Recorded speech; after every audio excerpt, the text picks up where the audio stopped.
اللي قدامكم في الصورة ده اسمه محمد سعيد حافظ، عنده 25 سنة، شاب يتيم الأب.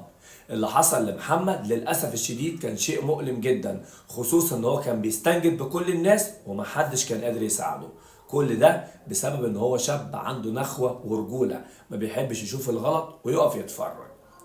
هو ايه اللي حصل لمحمد؟ هو ده اللي جاي احكيه لك طبعا. يعني بتمنى حضرتك تعمل لايك وشير كتير للفيديو عشان خاطر يوصل لغيرك ويسمعه. ويلا بينا عشان احكي لكم ايه اللي حصل بالظبط لمحمد في اصل كده. محمد زي ما قلت لكم شاب يتيم الاب، عنده 25 سنه، ساكن في منطقه العشرين بمدينه فيصل بمحافظه الجيزه. محمد كان ماشي في الشارع، فجاه شاف شاب تاني اسمه عمر الليبي. عمر كان عمال يشتم ويسب الشارع كله، وطبعا محمد ما عجبوش الوضع ده، فطبعا اتدخل في الموضوع عشان خاطر